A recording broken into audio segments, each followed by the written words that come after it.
आज का हमारा टॉपिक कैंसर है। हम सब ये तो जानते ही हैं कि कैंसर सेल्स की नंबरिंग में डिस्टरबेंस के कारण होता है। कैंसर की और भी स्लाइड्स हैं जो हमें इस बीमारी के बारे में और समझने में मदद करेंगी ताकि हम इस बीमारी के अगेंस्ट एक्ट कर सकें। लेकिन उससे पहले अगर आपने चैनल को सब्सक्राइब नहीं किया है तो सब्सक्राइब कर दीजिए, बेल आइकन को प्रेस कर लीजिए ताकि कोई भी नई अपडेट आप मिस न करें। तो चलिए शुरू करते हैं।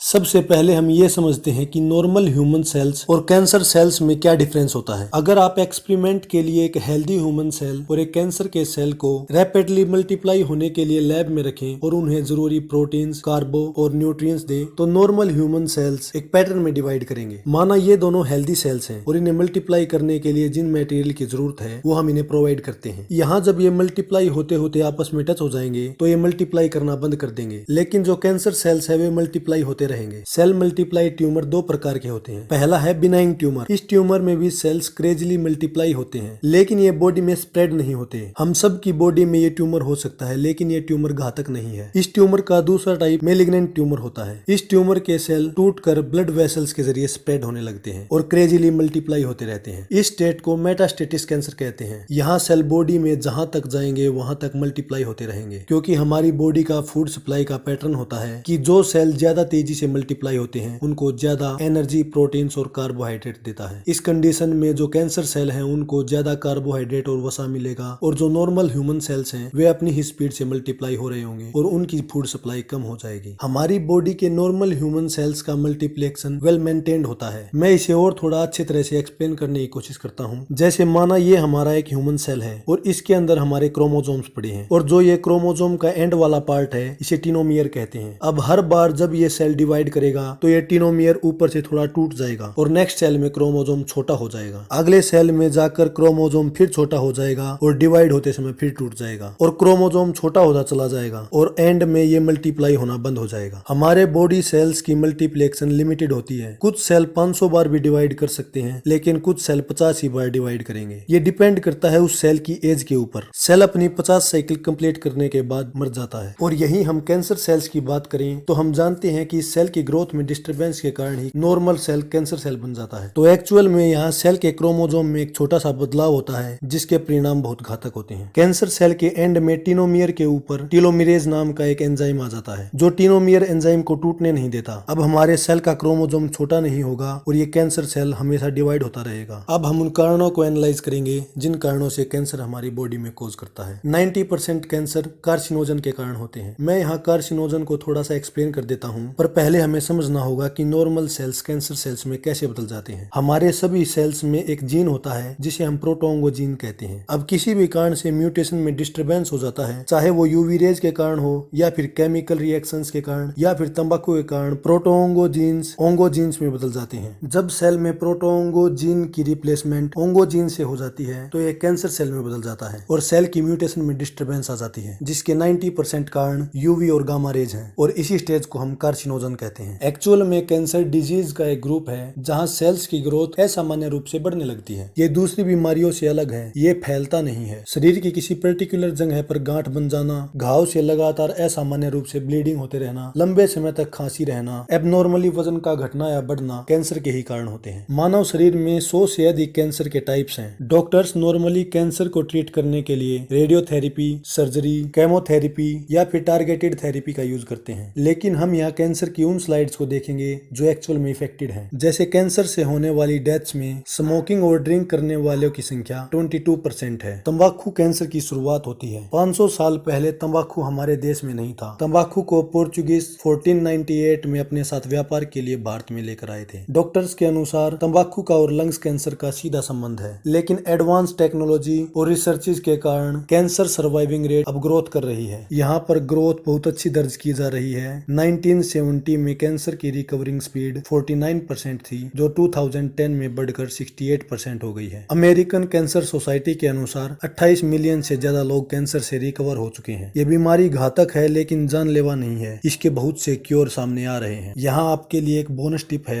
हाल ही में एक ड्रग डिस्कवर किया गया है जो कैंसर के ट्यूमर सेल्स को तोड़ने में मदद करता है। अगले साल से इसे ह्यूमंस पर भी टेस्ट किया जाएगा। स्टैनफोर्ड यूनिवर्सिटी के शोधकर्ताओं ने चूहों पर परीक्षण किया और पाया कि यह ड्रग कम से कम साइड इफेक्ट के साथ कैंसर से हमारी बॉडी को क्योर करता है। इससे हमारी इम्यूनिटी स्ट्रांग होती है और ये इम्यूनिटी एक्वायर इम्यूनिटी की कैटेगरी में आएगा। हमारे पूरे इम्यून सिस्टम पर अलग से एक वीडियो है। इस वीडियो के बाद ऊपर आप आई बटन पर क्लिक करके उस वीडियो पर जा सकते हैं। मेल पॉपुलेशन में लंग्स और कोलेस्ट्रॉल कैंसर कॉमन है और फीमेल पॉपुलेशन में लंग्स कैंसर, ब्रेस्ट कैंसर और कोलेस्ट्रॉल कैंसर है जो कॉमन है। यूएस में जिनकी उम्र 55 साल से कम है उन मरीजों में 80% मरीज ठीक किए जाते हैं। 2018 में 19 साल से कम उम्र के बच्चे जिन्हें कैंसर था उनमें से 15,590 बच्चों को कैंसर मुक्त जीवन मिला। सब हमारे डॉक्टर्स की मेहनत के कारण है।